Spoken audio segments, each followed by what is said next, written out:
The Mystery of the Footwear Phantom. Interior car, day.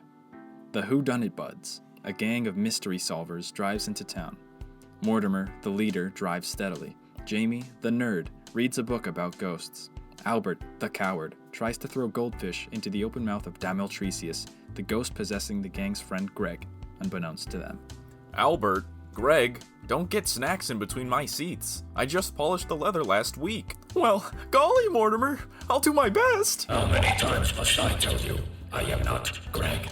I am Dameltricius, king of the Delari men and conqueror of the unknown world. Yeah, Greg. How long are you going to keep up that possessed by a ghost bit? If you were truly possessed by a spirit of some kind, your body would show noticeable signs, such as a ghoulish aura, sulfuric odor, or possibly excretions of ectoplasm. That's enough ghost talk out of you, Jamie. Apologies. I can assure you I am in control of this Greg you speak of, and I will not release him until you do as I command and raise me an army so I may reclaim my stolen kingdom. Well, pal, you can't reclaim your kingdom on an empty stomach. Albert throws a goldfish at Dameltricius, which bounces off his stone face. Wait, I wasn't ready. Throw me another one.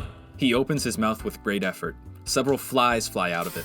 Albert throws another goldfish, and it lands in Dameltricius' mouth. They high-five. Exterior town, day. The gang's mystery sedan rolls past several people walking with only one shoe on. Interior car, exterior town, intercut. Hey, band, look outside. Notice anything funny? Everyone looks out the windows. Why, isn't that peculiar? Well, what is it? You know I'm not, perceptive. Yes, Albert, we know. I'll give you a hint, buddy. Look down at the people's feet. Albert locks in on a person hopping on one leg, their other foot missing its shoe. Well, these people are only wearing one shoe. I knew you would get it. Ungrateful peasants. In the time of my reign, footwear was reserved only for the likes of royalty and those blessed by God and devil alike. These fools squander their gifts of modern convenience. Well, that's one way to put it, Greg. But why is everyone only wearing one shoe? Perhaps it's some sort of ritual, or maybe a ward against evil spirits. Jamie starts flipping through his book rapidly. Whatever it is, I doubt the answer is in that spooky book of yours. Why don't we ask around? Exterior house, day. Mortimer parks the mystery sedan outside of a normal house. The gang approaches someone loading several very full trash bags into the trunk of their car. Despite wearing only one shoe, the person looks scarily normal. This is Pete. Can I help you? Hiya, stranger. We're the Whodunit Buds. We were just taking our mystery sedan on a nice stroll through town when we noticed that everybody's missing a shoe. What's going on around here? Is it perhaps a ritual, or ward, or protective dance done to... Mortimer shoves all the fingers on his right hand into Jamie's mouth. Nothing like that, no. Shoes have been going missing lately. That's all. Going missing? Well, isn't that strange? Strange indeed. It happens to everyone in town. Always the left shoe gone. Even pairs of shoes that people haven't worn in a long time, gone without a trace. Fascinating. Annoying is more like it. Half the people in this town have to hobble everywhere, and the other half have settled for hopping on one leg. Personally, I've started compensating by walking on my left tiptoes, like so. Pete demonstrates his walk. He seems to glide through the air without much trouble. Impressive. Thank you. Dameltricius starts sniffing the air. Silence words. Do you detect that odor? Everyone else starts sniffing. Pete goes stone-faced. I don't smell anything. Well, me neither. Your modern senses have been dulled by inaction. This foul stench is the unmistakable odor of blood. Pete's expression doesn't change. Dameltricius points at Pete's trash bags. You, stranger. Yes? Have you been blessed by a bountiful hunt as of late, and now must dispose of the trimmings of a sacrificial beast? Yes. I envy your fortune. A cop, wearing a very cheesy police uniform, approaches. He wags his finger at the gang. Hey, yous, what are you doing around here, eh? Pete slams his trunk shut and gets in his car. Nice to meet you, folks. Be seeing you. Pete drives away, waving back to the cop. Goody day, officer. See ya, Pete. God, I love Pete. What a guy. Anywho, answer my question. We're not causing any trouble, officer. We're the Whodunit Buds. We were simply inquiring about the missing footwear. Oh, this is great! Finally, some extra detectives to help me solve this case. I've been running around town all by myself trying to figure this one out. Do you kids have any idea how tiring it is to run around town with only one shoe on? I'm the only copper in this town. First I have to deal with all those women ages 23 to 46 disappearing, and now this shoe thing. Jeez Louise, give me a freaking break! Worry no more, officer. Your break is here. We'll help you solve this case. Terrific! I was just about to follow a new hunch. Why don't you tag along? Sounds great. Come on, band. Cop looks down at his feet. Actually, on second thought, why don't we take your ride? Interior, car, day. The cop sits in the passenger seat, pointing out directions for Mortimer.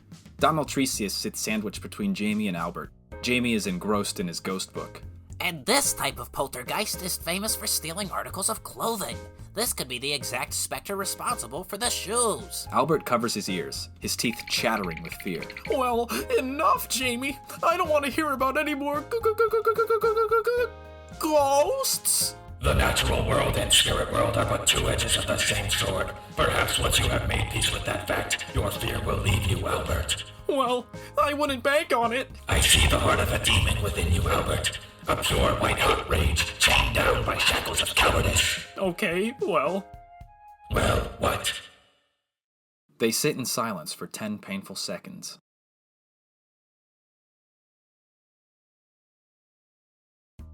Exterior, shoe store, day. Everyone stands just outside the entrance to the store. Here we are, our town's one and only shoe store. Good thinking, officer. If anyone will know anything about shoes, it's a shoe expert. That's the idea. Interior, shoe store. There's a long line of people waiting at the cash register, a shoebox in each of their arms. Behind the register is Franklin, a sleazy man with a fat cigar in his mouth. Albert scans the room and turns his nose up. The layout of the store is, well, terrible. The feng shui is, well, off. Franklin takes money from the customer and shoos them away. Next. Next person in line steps up. Franklin takes their shoebox and inspects it. Yes, I see. That's going to be $500. But the price tag says $50. Does it? Let me see. Franklin carefully takes the price tag and yanks it off. Ah, I see the problem. You forgot these shoes were limited edition. The actual price is $5,000! My goodness! The customer hands Franklin the money and runs away crying while putting on their new shoes. Next! The cop and the gang cut to the front of the line. Sorry, folks. We're gonna have to cut the line for a minute. Official police business. Franklin gets nervous. Officer, to what do I owe this pleasure? The cop steps aside to let the Whodunit Buds investigate. Hiya, sir. We're the Whodunit Buds. Pleased to make your acquaintance, Whodunit Buds. I am Franklin Shoesevelt, the owner of this fine shoe store. Well, business seems to be going pretty well for you, huh, Frankie? Indeed, business has never been better. And would you correlate your recent financial success to, perhaps, the rapid disappearances of shoes across town? Well, of course. It's only natural that people would want to replace such necessary items. And luckily, for them, I happen to have the widest selection of footwear in town. Could I perhaps interest you in some of my wares? Vile shoe seller, interested only in coin. Under my rule, you would have long since had your tongue branded to your forehead. Wow, tell me how you really feel. Mr. Shoesevelt, what, in your expert opinion, do you think would cause so many shoes to go missing? Why, it's the work of the Footwear Phantom, of course. Footwear Phantom? Yes, the Footwear Phantom. Haven't you heard? These shoes didn't fall off people's feet in the middle of the day. No, they were taken in the dead of night. Only the Footwear Phantom could so quickly and quietly perform such a feat of thievery. Jamie rapidly flips through his book. I didn't see a Footwear Phantom anywhere in here. Well, I didn't sign up to find some phantom. Well, then it's a good thing for you that there's no such thing as phantoms, Albert. Whatever it was that took these shoes, it must have some logical explanation. Oh no, my friend. The Footwear Phantom defies all logic. He bends reality to his heel. It shall be a clash of wills then. Very well. Prepare for spiritual warfare. Hardly, Greg. Do you perhaps have any idea as to where this footwear phantom could be located? I'm sorry, friends, but I cannot help you. The phantom is as elusive as it is evil. We'll see about that. Come on, band.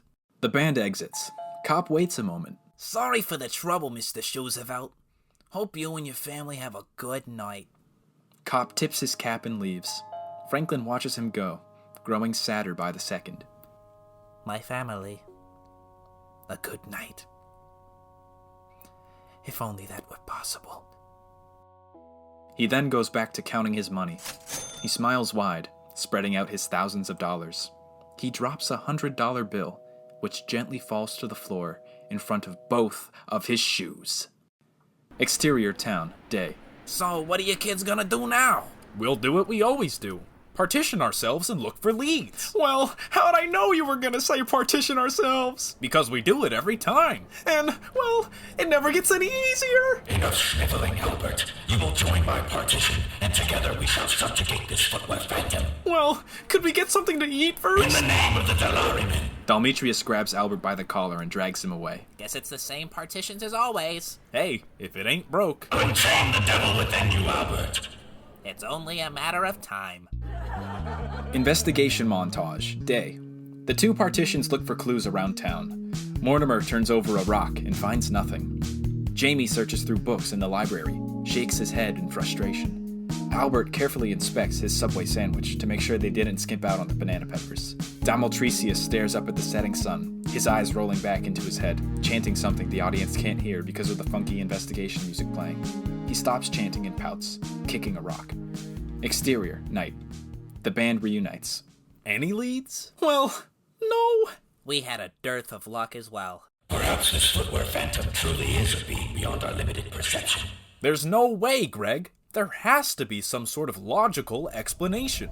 Wait, do you hear that? Everyone goes quiet.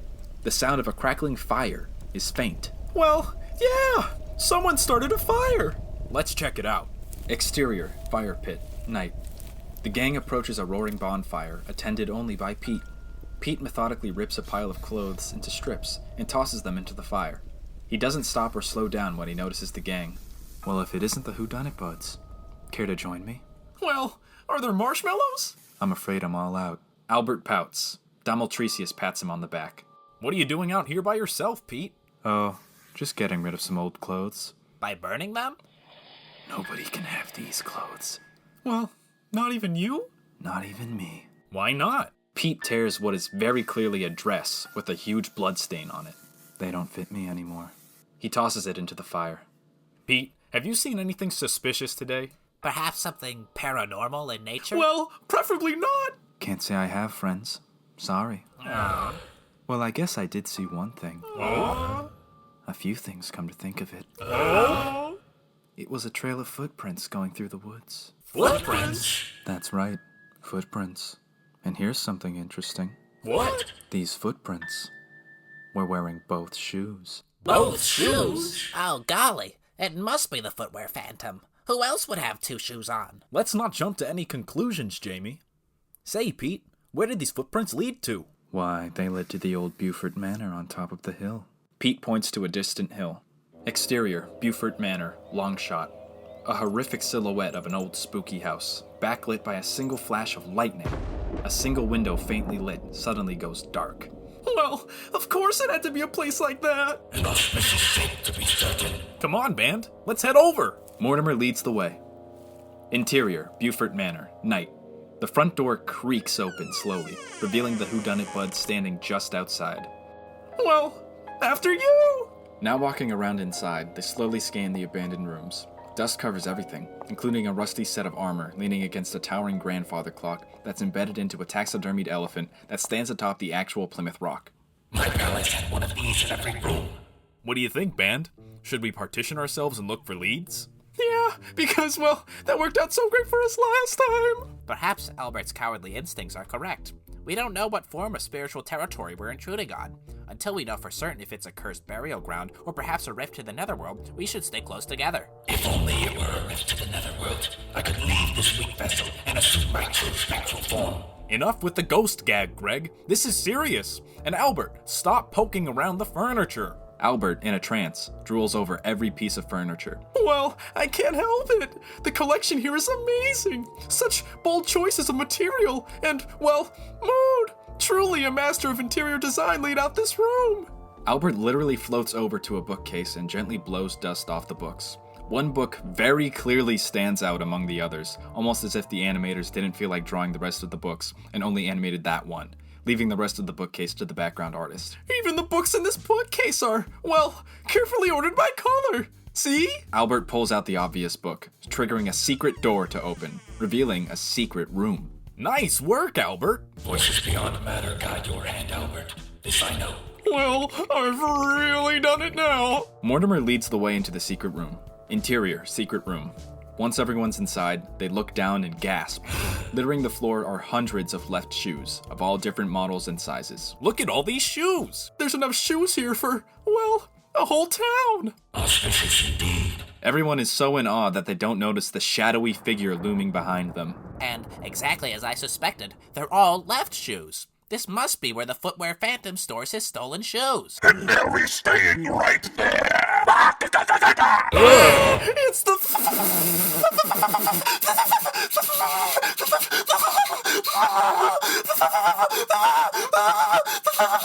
Run! Chase scene. The band runs in place for a few seconds, then take off into the manor. The Footwear Phantom wipes dust off the soles of his shoes, then speeds after them. The band gets chased all throughout the ancient house, passing by various knickknacks and curios. The Footwear Phantom chases Albert and Domaltricius all the way up the elephant, which starts to slide off Plymouth Rock down towards the ghost. The Phantom turns around to run away while Domaltricius poses like George Washington crossing the Delaware, clearly enjoying this a lot. Everyone ends up in a long hallway with many doors. They do the thing where they go through all the doors and it doesn't make any actual sense. One door leads all the Whodunit Buds into a room where Pete is dissecting a body. He's covered in blood, holding a jagged knife in his hand, and foaming at the mouth. Pete, which way did he go? Pete just breathes heavily. Well, in English, buddy. Pete swipes his bloody knife through the air, splattering the Whodunit Buds in the face with blood, and points down the hall to the left. Thanks, Petey boy. The gang exits the room. Pete goes back to doing what he was doing. The chase ends when Albert and Domaltricius tabletop the Footwear Phantom, who sprawls on his back like a turtle. While his feet are in the air, Albert and Domaltricius tie the Phantom's shoelaces together. When the Phantom recovers and goes to chase after the gang, he keeps tripping. Eventually, he gives up. Interior, Beaufort Manor, night. The band is back in the room they started in, the Footwear Phantom tied up in front of them. The cop then bursts through the front door, holding his badge out like it's a gun. I heard a racket in here. It better not be you O'Houlihan twins again. Oh, it's just you Whodunit Buds. And would you look at that? You caught some sort of creature or something. Not just any creature, the Footwear Phantom. Or should we say... Jamie pulls the mask off the Footwear Phantom, revealing it to be Franklin Shoesevelt. Franklin Shoesevelt! But I don't understand, Mr. Shoesevelt. You have such a successful business. Why start doing crimes? It's because he started doing crimes that his business became so successful. Mr. Shoosevelt's store is the only shoe store in town. That means if anybody needed shoes, they'd have to buy them from him. Well, old Frankie S. would make a whole lot of cash if everybody in town bought shoes from him. And because the avaricious rat held dominion over the sale of shoes, he could set any price he desired and see it paid by his desperate victims. Truly a disgusting misuse of intellect and misappropriation of a spiritual facade. Oh, and I would have completed my duplicitous objective if not for you youthful interlopers. I'm disappointed in you, Mr. Shoesevelt. How much money does a man need anyhow? I wasn't trying to become a millionaire. I just wanted to make enough money to move out of this blasted town. Franklin starts breaking down into genuine, sorrowful tears. First my wife went missing. Then my daughter. It's almost as if half this town just vanished without a trace these past few months. I don't know if something horrible happened to them, or if they just couldn't stand to be around me anymore. I wouldn't mind it if they hated me that much. As long as I knew. Do you understand? It's the mystery that kills me. And I don't think I'll ever know. None of us will. So yes, I needed money to get out of here. And if you have half a brain, you'll get as far away from this town as you can. And never look back. Something hideous is happening here? Can't you see? Can't anyone see? Yeah, okay, shoot, Ghost. Franklin hangs his head, defeated. Exterior town, day. The gang gets ready to depart the town. They look around at all the people walking down the street. They all have 2 shoes on. Well, band, I'd say that's another mystery solved for the Whodunit Buds. Hooray!